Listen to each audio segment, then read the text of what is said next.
নবীজি বলেন সুম্মা ক্বাদা ইয়াযকুরুল্লাহ হাত্তা তাতলুআশ শামস, সূর্য উদিত হওয়ার আগ পর্যন্ত সে তার আপন জায়গায় বসে বসে তাসবিহ পড়ল।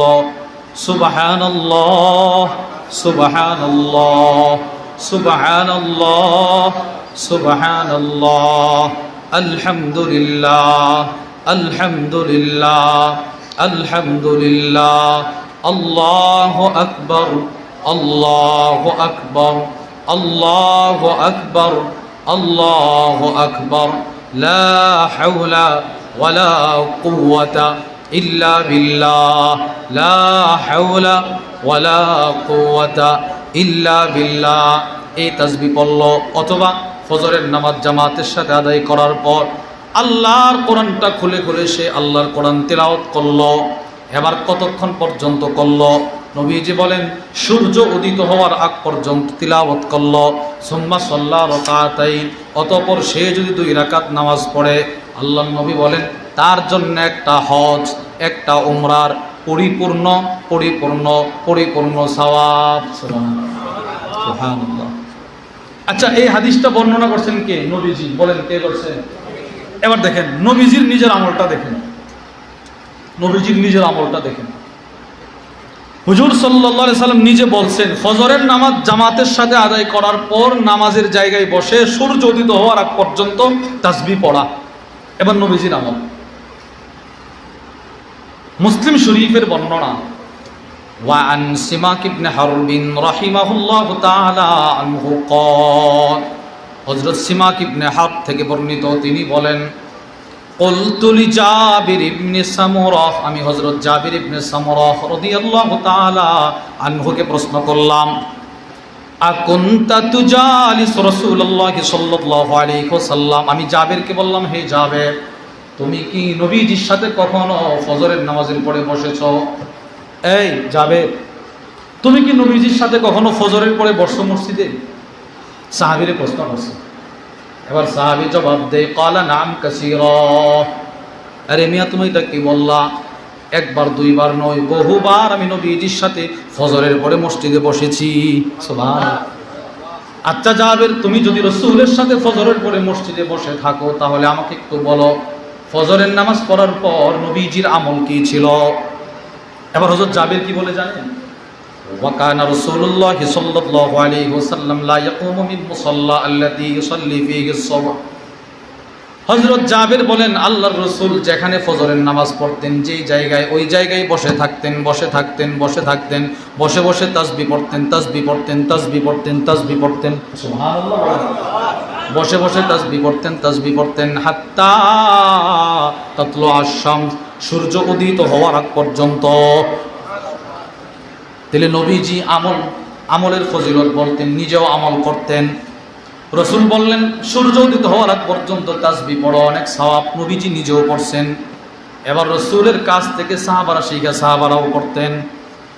সাহাবারাও ফজর পর্যন্ত কোনো জায়গা থেকে উঠতেন না। এমনকি কোনো সাহাবী অসুস্থ, বাড়িতে নামাজ পড়ছে, বাড়িতে অসুস্থতার কারণে যাইতে পারে নাই, অথবা কোনো কারণে যাইতে পারে নাই, ঘরে নামাজ পড়ছে, বাস ঘরের যাই নামাজে বসে বসে নিজের মেয়েরে বলতো, আম্মু আমি তাসবিহ পড়তে থাকি, তুমি দেখো সূর্য ওঠে কিনা। সুবহানাল্লাহ বলেন না। মেয়েরে নিযুক্ত করছে, সূর্য উঠলে আমারে বলবা, আমি যেন নবীজির হাদিস অনুযায়ী আমলটা করতে পারি। হায়াত তো কম, কখন মারা যায় বলতে পারি না, তো একটু আমল যেন নবীজির কথা অনুযায়ী করতে পারি। দৃষ্টান্ত মুসলিম শরীফের বর্ণনা, وعن أبي وائل رحمه الله تعالى عنه قال غدونا على عبد الله بن مسعود يوما بعدما صلينا الغداء। হযরত আবু ওয়াইল বলেন, আমি আমার এলাকার মসজিদের মুসল্লিদেরকে নিয়ে ফজরের নামাজ পড়ার পর আব্দুল্লাহ ইবনে মাসউদের বাড়িতে গেলাম। কোন নামাজ পড়ার পর? সবাই বলেন কোন নামাজ? কার বাড়িতে গেছে? আব্দুল্লাহ ইবনে মাসউদ রাদিয়াল্লাহু তাআলা আনহু, অনেক বড় সাহাবী। এত বড় সাহাবী ইমাম শামসুদ্দিন যাহাবী রাহিমাহুল্লাহ যার ব্যাপারে লেখেন, আব্দুল্লাহ ইবনে মাসউদ বলেন, মা নাযালাত আয়াতুন ফি কিতাবিল্লাহি আযজা ওয়া জাল্লা ইল্লা ওয়া আনা আ'লাম ফিমা নাযালাত ওয়া আইনা নাযালাত। আল্লাহর কসম, আল্লাহর কোরআনের সবগুলো আয়াত কখন, কোথায়, কিভাবে, কেন নাজিল হয়েছে সব আমি আব্দুল্লাহর মুখস্থ আছে। এত বড় সাহাবী, এত বড় সাহাবী। অনেক ছোট মানুষ ছিলেন, বয়স ছিল কিন্তু মানুষটা ছিল খাটো এরকম। সাধারণত একজন আরবের মানুষ জমিনে আসন পেতে বসলে যতটুকু উঁচু ওনারে দেখা যায়, উনি এরকম উঁচু ছিলেন। এর লম্বা না খাটো ছিল? খাটো। ওনার বাড়িতে গেছে। আবু ওয়াইল বলে ফাসাল্লামনা বিল বাব, আমরা আব্দুল্লাহ ইবনে মাসউদের দরজার সামনে দাঁড়ায় সালাম দিলাম। সালাম অনুমতি নেওয়ার জন্য সালাম দেওয়া। হুট করে মানুষের ঘরে ঢুকতে না, এও আবার ফজরের পরে। মানুষের রুমে ঢুকতে হলে আগে সালাম দেওয়া, এতে করে বুঝবে উনি আছে না নাই। তো ওনারা সালাম দিছেন। ওয়াকাদ উজিনা লানা, আমাদেরকে অনুমতি দেওয়া হলো, অনুমতি দেওয়া হলো।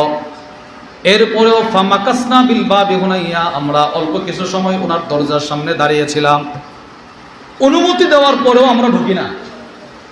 বুঝলেন, খুব গুরুত্বপূর্ণ একটা মাসালা এখানে।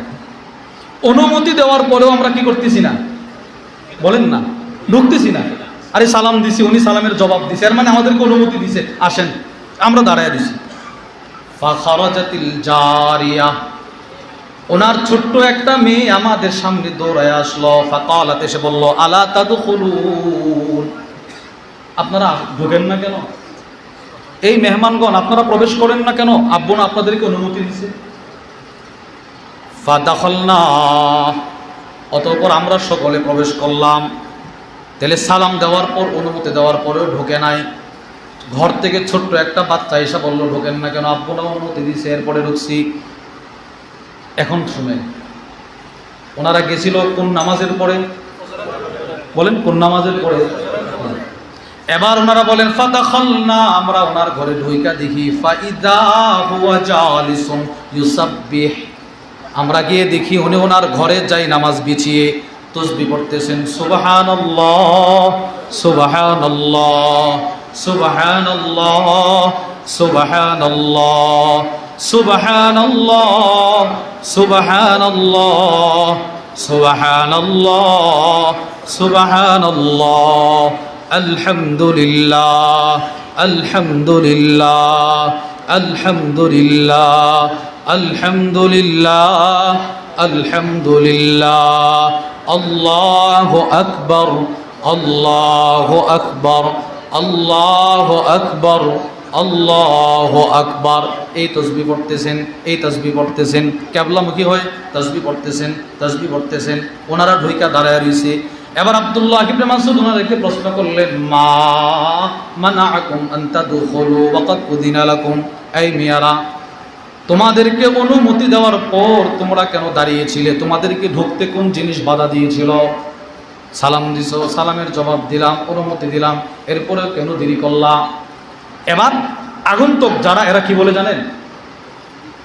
ও নবী সাহাবী, আমাদেরকে ক্ষমা সুন্দর দৃষ্টিতে দেখবেন। কেন? জানান্না আন্না ইল্লা আন্না জানান্না, আমরা ধারণা করছি, আন্না আহলা বাইত ইবনে উম্মে আব, আমরা মনে করছি আপনার পরিবারের লোকজন এখন ঘুমন্ত, মহিলারা ঘুমায় রয়েছে, মেয়েরা ঘুমায় আছে। আমাদের যে অবস্থা, আমাদের এখন যে অবস্থা, স্বামী ফজরের নামাজ পড়ে এসে দেখে বিবি ঘুমাইতেছে, মেয়ে ঘুমাইতেছে, ছেলে ঘুমাইতেছে, স্বামী শুধু নিজের নামাজটা নিজে পড়ে আসছে।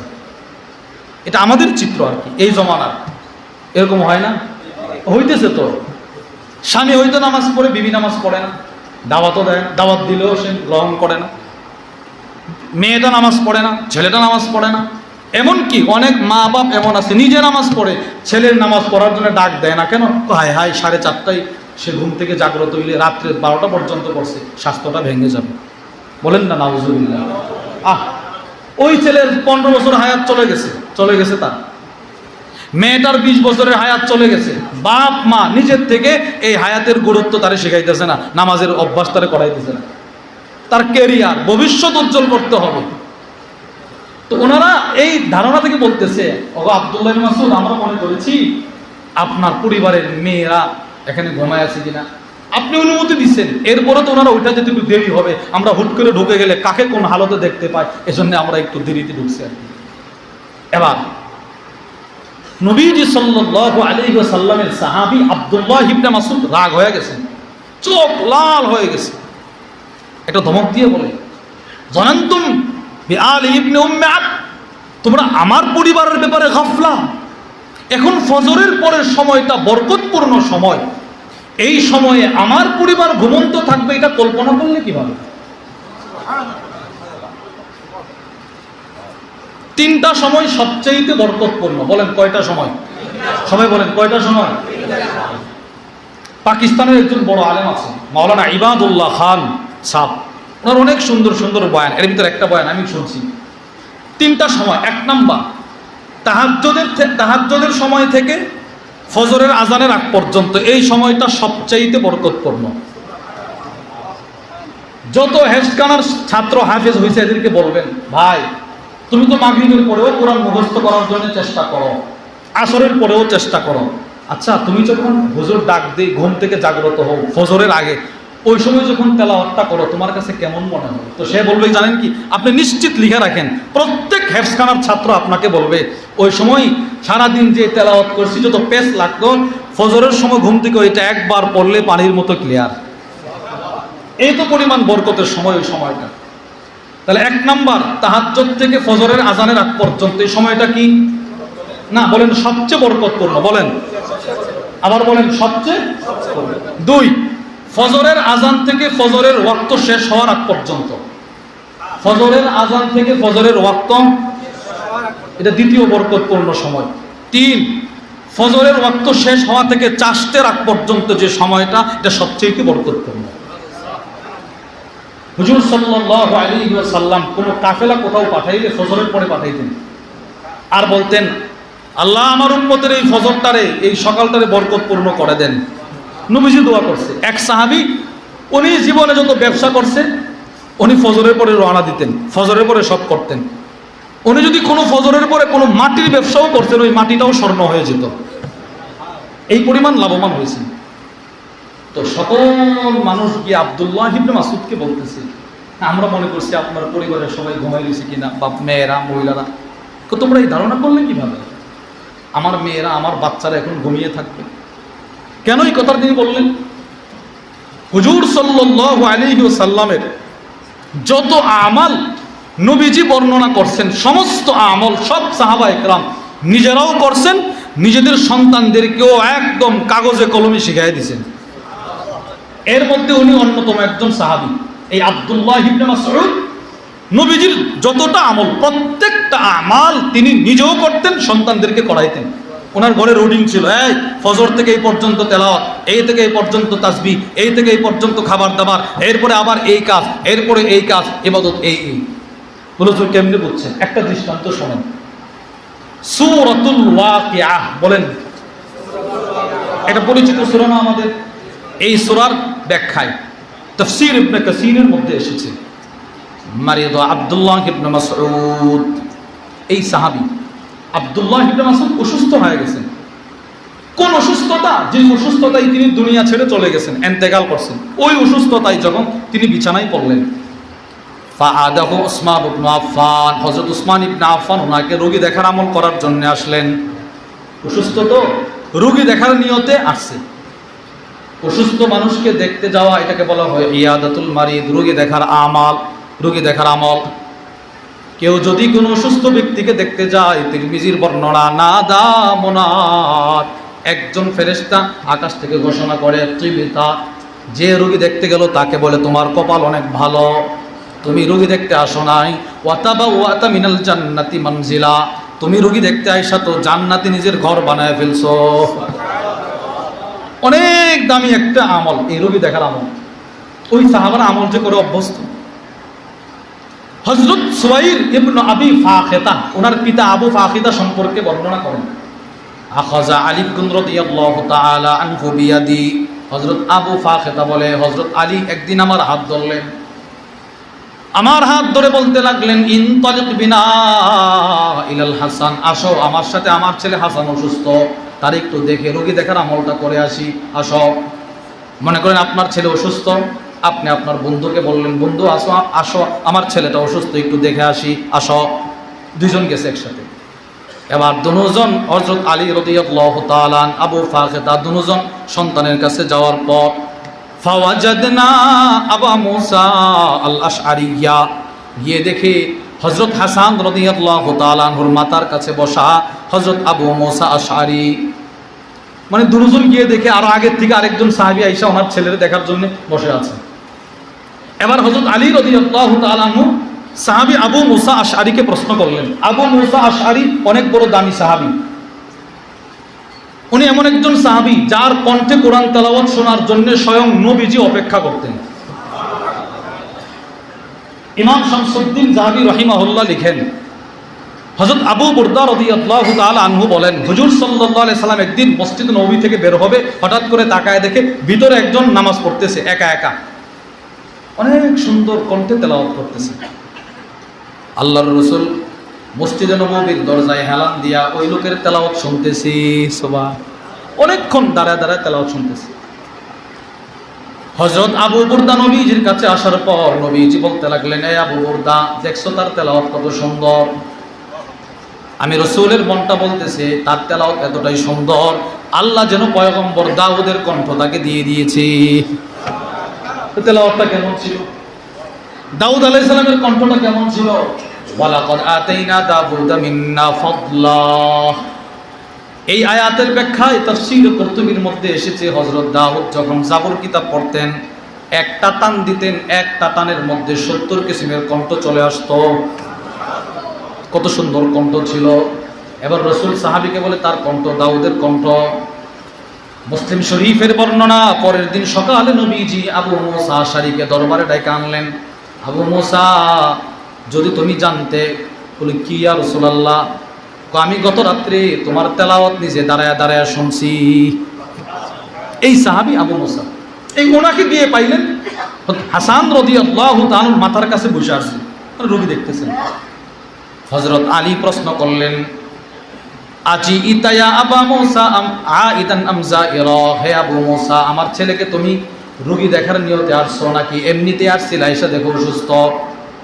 রোগী দেখার নিয়তে আসছিলা নাকি এমনি আসছিলা এসে দেখছো অসুস্থ? কোনা আইদা, আমি বাড়ির থেকে রোগী দেখার নিয়ত করে আসছি, আমি জানি আপনার ছেলে অসুস্থ, রোগী দেখার নিয়তের আমলটা করে আমি এখানে আসছি। হযরত আলী রাদিয়াল্লাহু তাআলা এবার বললেন, আবু মুসা, শোনো, তোমার কপাল অনেক ভালো। সামিআতু রাসূলুল্লাহি সাল্লাল্লাহু আলাইহি ওয়াসাল্লাম ইয়াকুল, আমি নবীজির কাছ থেকে শুনলাম আল্লাহর রাসূল বলেন, মা মিন মুসলিমিন, কোন মুসলমান যখন সকালবেলা কোন অসুস্থ রোগী দেখতে যায় সন্ধ্যা পর্যন্ত 70,000 ফেরেশতা তার জন্য মাগফিরাতের দোয়া করে। বলেন ইনশাআল্লাহ, দেখবো তো ইনশাআল্লাহ।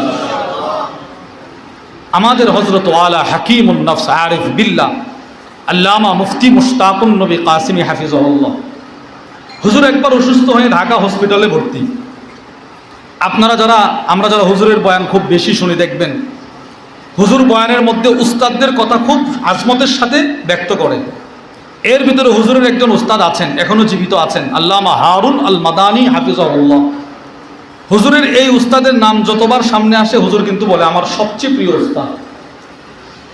তো হুজুর বলেন, আমি যখন ঢাকায় অসুস্থ হয়ে ভর্তি হসপিটালে, আমার এই উস্তাদ লক্ষ্মীপুর থেকে শুধুই মাত্র রোগী দেখার আমলটা, এই সুন্নতটা পালন করার জন্য ঢাকা চলে গেছে আমার দেখার জন্য। হুজুর নিজে বলছে যে আমারে দেখছে, দেখা বলতেছে আমি শুধু লক্ষ্মীপুর থেকে ঢাকায় অন্য কোনো কাজ নিয়ে আসি নাই, শুধু আপনাকে দেখার নিয়তে আসছি, যেন আজকের আশাটা আমার ইয়াদাতুল মারিদের আমল হয়ে যায়। আবার লক্ষ্মীপুর চলে আসছে। আমরাও কিন্তু যাই, মনে করেন ঢাকা অনেকগুলো কাজ একসাথে হাতে নিয়ে গেলাম, এই রোগী দেখার আমলটাও করে আসি, কিন্তু না, সুন্নত আমাল হায়াতের প্রতিটা সেকেন্ডকে রসুলের আমল দ্বারা নিজেরা রঙিন করছে। তাহলে ওই উসমান ইবনে আফফান, আব্দুল্লাহ ইবনে মাসউদ অসুস্থ, ওনারে দেখার জন্য ওনার বাড়িতে গেছে। আব্দুল্লাহ ইবনে মাসউদ অসুস্থ।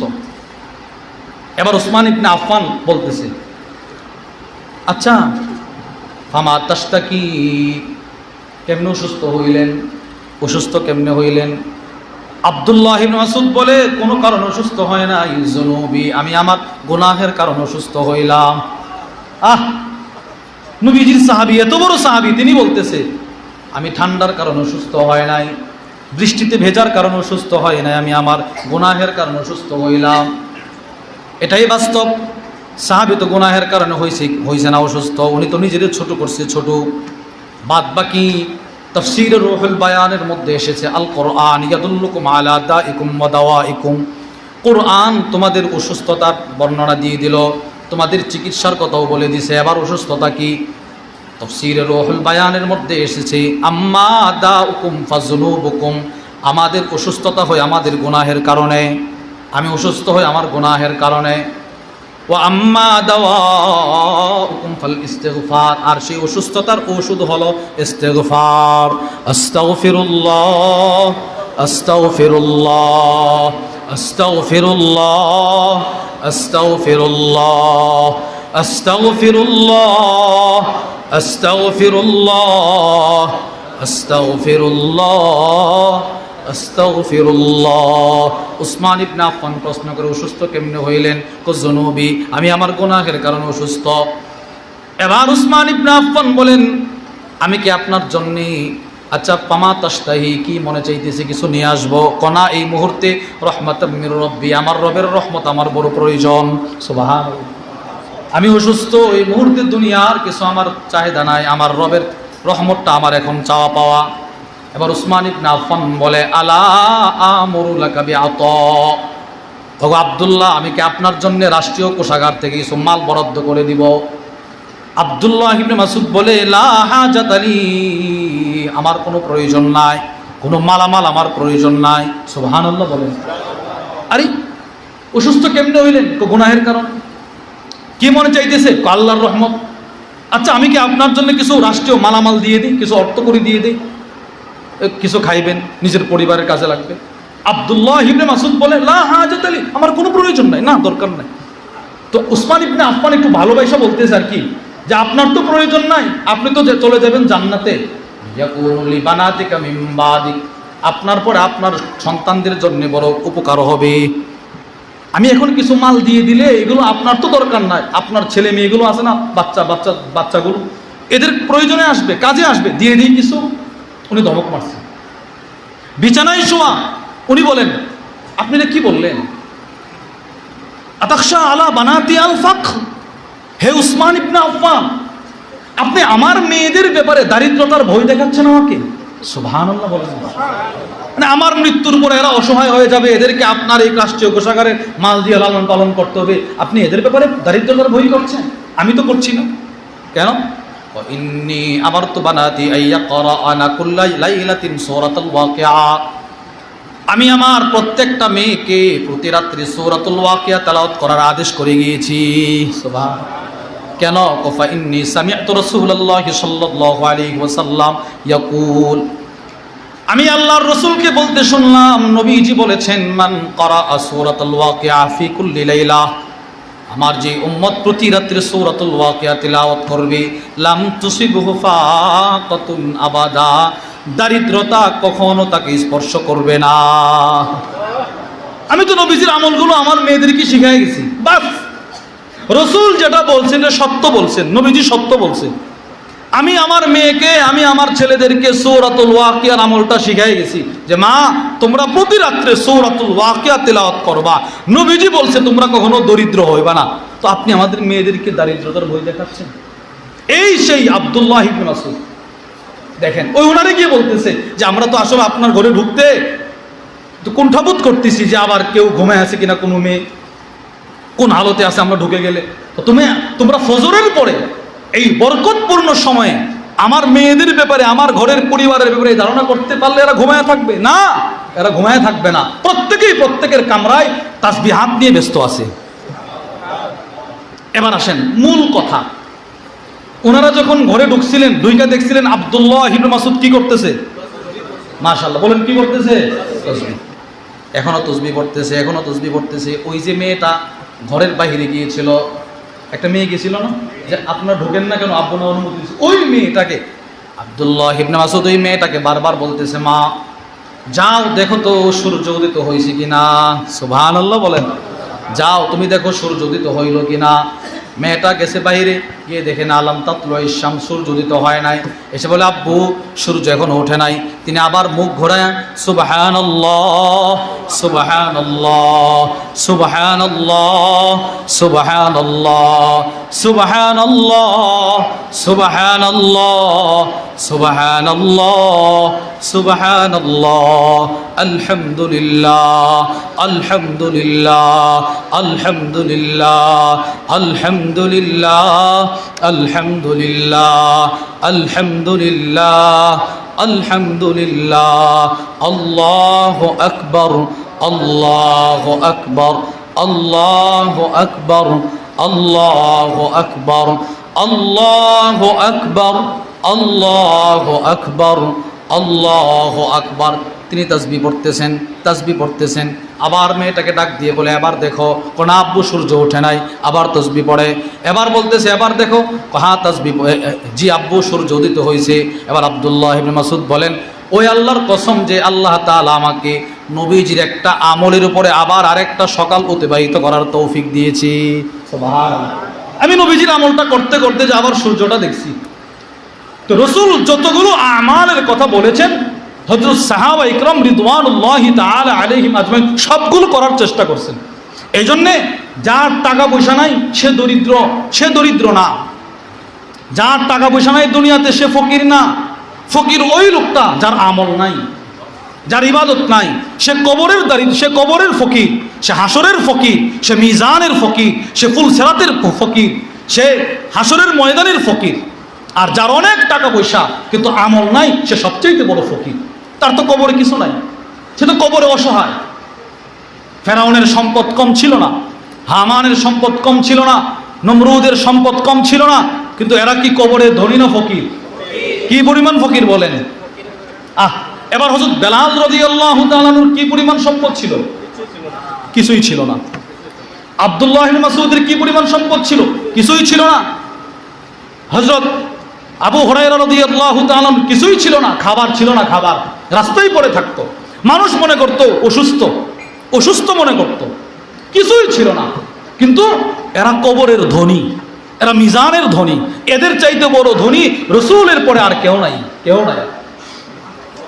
এই জন্যে বলেন যার টাকা পয়সা আছে সে ধনী নয়। সে কি নয়? যার 20 কানি জমি আছে সে কি নয়? ধনী নয়। যার 5টা সন্তান লন্ডন, কানাডা, আমেরিকায় সে কি নয়? ধনী নয়। সে ফকির যদি তার আমল না থাকে। প্রত্যেক সাহাবী আমালওয়ালা ছিল, মালওয়ালা ছিল না। কি ওয়ালা ছিল না বলেন? তো কি ওয়ালা ছিল? আমলওয়ালা ছিল প্রত্যেক সাহাবী। আর কেউ মালওয়ালা যারা এরাও ইবাদত করত, আর যাদের মাল নাই এরা যখন দেখতো হায় হায় আমরা যদ্দুর ইবাদত করি তারাও তদ্দুর করে, কিন্তু মালের কারণে বেশি করে ফেলে, এদের ভিতরে একটা টেনশন থাকতো। এরা প্রতিযোগিতা শুরু করত। প্রত্যেক সাহাবীর ঘর আমলের সুসজ্জিত ছিল। আজকে আমাদের ঘর ফার্নিচার, টিভি, ভিসিআর সব কিছু দিয়ে, ওয়াইফাই সব কিছু দিয়ে সজ্জিত রাখা হয়েছে। আর সাহাবাদের ঘর এগুলো ছিল না, একটা ছোট্ট ঘর ছিল। আমলে পুরাটা ঘর আবাদ ছিল। ছেলে কোরআন পড়তো, মেয়ে কোরআন পড়তো, আব্বা কোরআন পড়তো, আম্মা কোরআন পড়তো, গোলাম কোরআন পড়তো, বাদী কোরআন পড়তো। আর আমাদের একজন নামাজ পড়লে বাকি 17 জন ঘুম। ঘর মুর্দা হয়ে গেছে। এই ঘরকে জাগ্রত করতে হবে। এই ঘরের প্রত্যেকটা সদস্যকে আপনাকেই দাওয়াত দিতে হবে। আপনার মেয়েকে অন্য কেউ এসে জাহান্নামের আগুন থেকে বাঁচাবে না, আপনাকেই বাঁচাতে হবে। আপনার ছেলেকে আপনাকেই বাঁচাতে হবে। আপনার স্ত্রীকে আপনাকেই বাঁচাতে হবে। নামাজের গুরুত্ব তাকে আপনাকেই বোঝাতে হবে। ঘরের মধ্যে রাখেন ফাজাইলে সাদাকাত, রাখেন ফাজাইলে আমাল, রাখেন আমাদের হযরত ওয়ালার 6টা কিতাব আছে, ওই কিতাবগুলো রাখেন। নিজের মেয়েরে দেন যে তুই তোর ক্লাসের বইয়ের ফাঁকে ফাঁকে এই কিতাবগুলো পড়বি। দেখবেন অটোমেটিক ওই মেয়েটার, ওই ছেলেটার ভিতরে একটা দ্বীনের পরিবর্তন চলে আসবে। আস্তে আস্তে ধীরে ধীরে এই আল্লাহ ভোলা মানুষটা আল্লাহ প্রেমিক হয়ে যাবে। সাহাবা ইকরামের মধ্যে গরিব সাহাবী যারা, এরা নবীজির কাছে গেছে। বুখারীর বর্ণনা, গিয়ে বলে ইয়া রাসূলুল্লাহ সাল্লাল্লাহু আলাইহি সাল্লাম, ও আল্লাহর নবী, কি আমরা যে এরকম নামাজ পড়ি, বড় লোকরাও নামাজ পড়ে, নামাজের ক্ষেত্রে তো সমান সমান। ইয়াসুমুন কামা নাসুম, আমরা যেমন রোজা রাখি এরাও রোজা রাখে, সমান সমান। আমরা আমরা আমরা যদ্দূর কি বলে আপনার হজ সামর্থ্য থাকলে হজ করি, এরাও সামর্থ্য থাকলে এরাও এমনি হজ করতে পারে না। আমরা হজ করতে পারি না, এরা হজ করতে পারে কেন? এদের সম্পদ আছে। আমরা সদকা করতে পারি না, এরা সদকা করতে পারে কেন? এদের সম্পদ আছে। ইয়া রাসূলুল্লাহ, নামাজ তো সমান সমান, রোজা তো সমান সমান, হজ তো সমান সমান না, সদকা তো সমান সমান না, যাকাত তো দিতে পারি না, তো আমরা কি করব? হুজুর সাল্লাল্লাহু আলাইহি সাল্লাম বলেন, আচ্ছা আমি কি তোমাদেরকে এমন কতগুলো আমলের কথা বলে দিব যে আমলগুলো করার দ্বারা বড় লোকদের সমান সমান তোমাদের ইবাদত হয়ে যাবে? সুবহানাল্লাহ। সব সাহাবারা বলে, জি ইয়া রাসূলুল্লাহ বলেন। নবীজি বলে, শোনো, প্রত্যেক ফরজ নামাজের পরে 33 বার পড়বা সুবহানাল্লাহ। কয়বার বলেন? আমরা ফরজ নামাজের পরে যেই তাসবিহটা পড়ি এটাকে বলা হয় তাসবিহুল ফুকারা। এই অসহায় সাহাবাদের জামাত নবী রাসূলকে গিয়ে প্রশ্ন করছিলেন। এই প্রশ্নের জবাবে নবীজি এই তাসবিহগুলো এদেরকে দিয়েছিলেন। তাসবিহুল ফুকারা, এই তাসবিহটা বেশি বেশি পড়বা। তো 33 বার সুবহানাল্লাহ, 33 বার আলহামদুলিল্লাহ, 34 বার আল্লাহু আকবার, এইগুলো পড়বা। আমি রাসূল বলে দিলাম, যদি তোমরা ইন আখালতুম আদরাকতুম মান সাবাকাকুম, যারা তোমাদের আগে চলে গেছে টাকা পয়সার মাধ্যমে, দান সৎকার মাধ্যমে, এই তাসবিহগুলো তোমাদেরকে তাদের সমপর্যায়ে পৌঁছে দিবি। দেখেন, আমলের একটা প্রতিযোগিতা। এক সাহাবী অসুস্থ, এক মহিলা সাহাবিয়া, উনি বৃদ্ধ বয়সে দুর্বল হয়ে গেছে। নবীরে বলে, ইয়া রাসূলুল্লাহ, আমি তো এখন আগের মতো ইবাদত করতে পারি না, আমল করতে পারি না, হায়াত তো চলে যাইতেছে, এখন তো হায়াতের শেষ সময়, আমার এমন কতগুলো আমলের কথা বলে দিন আমি যেন বসে বসে ইবাদতগুলো করতে পারি। নবীজি বলে, তুমি 100 বার পড়বা সুবহানাল্লাহ, 100 বার পড়বা আলহামদুলিল্লাহ, 100 বার পড়বা আল্লাহু আকবার। 100 বার যদি সুবহানাল্লাহ পড়ো, 100 উট আল্লাহর রাস্তায় সদকা করার সওয়াব। দেখেন, হায়াতকে কাজে লাগানো, নিজের সময়কে কাজে লাগানো। আপনি ব্যবসায়ী, হ্যাঁ আপনি চাকরি করেন, ব্যবসা করেন, ব্যবসার ফাঁকে ফাঁকে তাসবিহ পড়েন, নামাজ ঠিক রাখেন, তাসবিহ পড়েন, তো ওই ব্যবসাটার মাধ্যমেও আপনি দুনিয়াও কামাই করলেন, আখিরাতও কামাই করলেন। আখিরাতটা কেমন কামাই হবে? যেই ব্যবসায়ী তার ব্যবসার ফাঁকে ফাঁকে তাসবিহ পড়বে, রাসূল বলেন ওই ব্যবসায়ী হাসরের ময়দানে আমার কাছাকাছি থাকবে না, আমার সাথে জান্নাতে থাকবে। তো ব্যবসার ফাঁকে ফাঁকেও তাসবিহ পড়া যায় না? যায় না? বলেন, এই আমলগুলো করা যায় কি যায় না? যায়। এজন্য ভাই, সংক্ষিপ্ত এক হায়াত দিয়ে আল্লাহ আপনাকে দুনিয়ায় পাঠাইছেন। চলে গেছে, যদ্দূর গেছে তো গেছে, কমে গেছে হায়াত। এটা চলে গেছে তো কমে গেছে, এই হায়াত চলে গেছে তো কি হয়ে গেছে? কমে গেছে। যত বাড়তেছে তত কমতেছে। নিজের জিন্দগিকে নিয়ে জরিপ করা যে আমি এই গত সপ্তাহ গতকালকে শুক্রবার গেল, তো আগের শুক্রবার থেকে এই শুক্রবার পর্যন্ত এই যে 8টা দিন, এই 8 দিনে কতটা সময় আমি আল্লাহকে দিছি, আর কতটা সময় নিজের ব্যবসাকে দিলাম, আর কতটা সময় অযথা কাজে ব্যয় করলাম, একটু জরিপ করা দরকার। আমার প্রত্যেকটা সেকেন্ডের হিসাব হবে। আমার হায়াতের প্রতিটা সেকেন্ডের হিসাব কেউ না দিয়ে আল্লাহর সামনে থেকে এক পা কদম সামনে অগ্রসর করতে পারবে না। প্রতিটা হায়াতের প্রতিটা সেকেন্ডের হিসাব হবে, প্রত্যেকটা সেকেন্ডের হিসাব হবে। আমি আমার হায়াতটা কোন কাজে ব্যয় করছি। এজন্য আপনাদেরকে বলছি, শুধু নামাজ ঠিক রাখেন, নামাজ আর তাসবিহাতগুলো নিজের সাথে একদম মিলায় নেন, অভ্যাস করেন। বাস, এবার আপনি দুনিয়ার যত কাজ করেন না কেন, আপনার পুরোটা সময় যেন রব লিখে দিবেন, তুমি আমাকেই দিয়ে দিছো। করবেন তো নিজের কাজ, রব বলবেন না সে আমাকে দিছে। এই জন্য নিজের সময়টাকে হুজুর সাল্লাল্লাহু আলাইহি ওয়াসাল্লাম, আল্লাহর বিধান, নবীজির তরিকা, রাসূলের বাতানো আমলের মাধ্যমে সুসজ্জিত করার চেষ্টা করব তো ইনশাআল্লাহ। বলেন ইনশাআল্লাহ। আল্লাহ আমাদের সকলকে মৃত্যু পর্যন্ত যতগুলো আমাল আল্লাহ রাসূল দিয়েছেন ওইগুলো করার তৌফিক দান করেন।